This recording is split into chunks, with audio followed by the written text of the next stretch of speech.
Ninsabu ma' żewġ ġuvintur li instabu wara tista' tgħid kważi 4 tiem ta' tfittxija, Nick Johnson u Mark Petric. Mark and Nick, first of all, everything is all right now. Yeah. We start from Nick. You are friends, yes? Obviously, we've been friends since we're like 12 years old.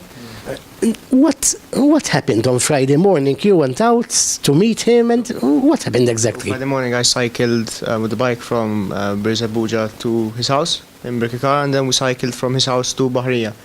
It's a long way. Obviously, it's a long way, and obviously, you'll be wasting so much energy, you know? Yeah. And so I took coffee as well, so that depletes you from water, so you'll be even more dehydrated. And when we got there, we saw the sea was really wavy, and it took us around 30 minutes to get down to the point where we could actually get in the sea to swim, actually. Which first point you arrived? What locality? Bahriya. Alright. And anyway, we saw the sea, it was really wavy and rough, but you know, me and him, we do really stupid things sometimes, and we saw it wavy, and we're like, okay, let's just jump in, what's the worst that can happen? There's the stairs, and we can just climb back up. We jumped in together. We jumped in together at the same time. Yeah. So your opinion, you went there for a swim only?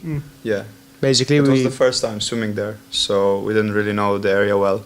I've been there many times before, but not to swim. I've been to ir-riħ, but not to that place exactly. And then, what happened in the afternoon? In the afternoon, exactly when we jumped in, it was around 11 a.m. and the current started pulling us out to sea, left, right, down. When I tried to climb the stairs again, I started to drown, literally drowning. The water was pulling me underneath, and I was fighting for my life to get back up to breathe the air. And so I told Mark, listen, take off all your clothes. We don't need excess weight. Obviously, we need to be as light as we can, and just stay on your back and breathe, and just keep your head out of the water. And so we paddled to. It took us an hour to get to the safe zone, the cave that we slept in for 3 nights. Which would take us like 15 to 5 minutes if the water was really calm. And your bikes and mobile phones and everything, where you left it? As soon as we came to Bahriya, we came down to the parking lot. I didn't have the lock for the bikes, so we're like, let's put them a bit down so people can take them. We left them under this rock thing, and then we walked from there down to the place we wanted to swim and left our stuff there. Okay, so you found this cave. Mm-hmm. And what happened after? Friday evening? It was a miracle to find that cave, actually. We didn't think we thought we were gonna drown and just get pulled out by the current. We didn't think there was a place above the water where we could stay, because most of those places were just like, But basically, it was in the water, but there was a side at the side where it was the a bit left up. side, which was a bit more elevated, which was like for those 3 nights, water didn't hit us too much, just a few splashes, but we weren't like submerged. Exactly. What happened during the night, Friday night? Freezing. Obviously, we slept on each other to preserve our body heat. We couldn't sleep comfortably. We Like every 15 minutes we moved, because like we lost numbness in our feet. Cramps and stuff, so there was bugs biting our backs, stinging us as well. And luckily on Monday morning at like 5 a.m.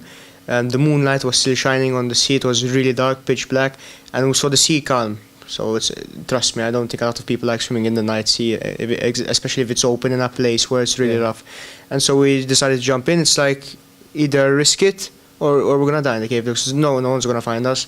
I mean, the boats were coming, the helicopters were coming. We were shouting for them. Nobody ever stopped for us or heard us. We couldn't hear each other in the cave, let alone them hear us from outside. Like as each day passed, we've been seeing boats come near and far, but like we thought they'd never see us. And what you did on Saturday, Sunday? Sleep. What you did during the day? Sleep. Most of the time sleep and literally just look out for literally hours, just looking straight into the sea. That's it. We started hallucinating because we were dehydrated and didn't have food. We started seeing like boats, but they were actually just tides. Exactly. We started hearing helicopters when actually it was just inside the cave, the sounds. And you drank as well the urine, yes, to survive? I No, it's not. It's something that or survive or not. I got really dehydrated to the extent where I was thinking about drinking the seawater, but then I remember that I watched a few episodes before of survival episodes, and I saw that when they drank the seawater, they actually killed themselves. Obviously, and I know that drinking urine will help preserve the liquids in your body for up to maybe 2 days, at least. So I decided to do that. I drank it 3 times, and it was horrible, but at least. So during these days, nobody passed from that area?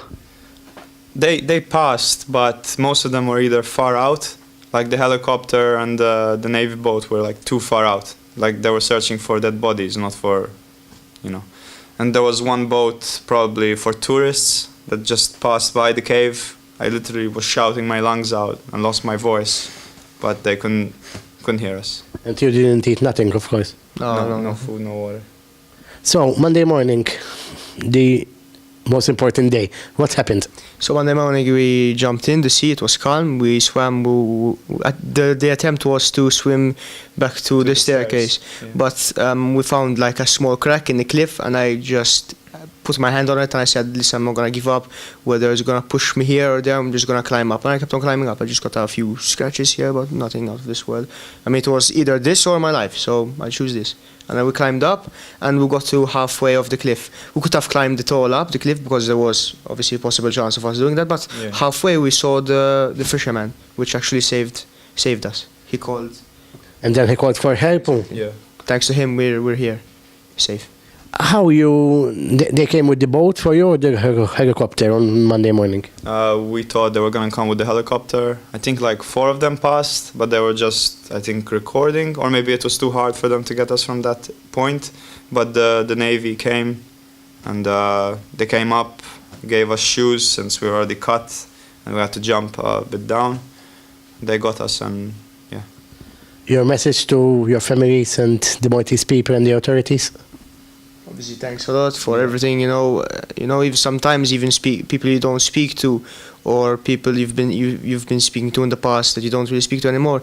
It's nice seeing them come back together as one, regardless of what problems you had in the past or anything. And even family, if you're not close to that family member, when something like this happens, you just feel the bond with them, And obviously, it's nice. It's a nice feeling that everyone did a part. What's your appeal to other people that like adventures like this?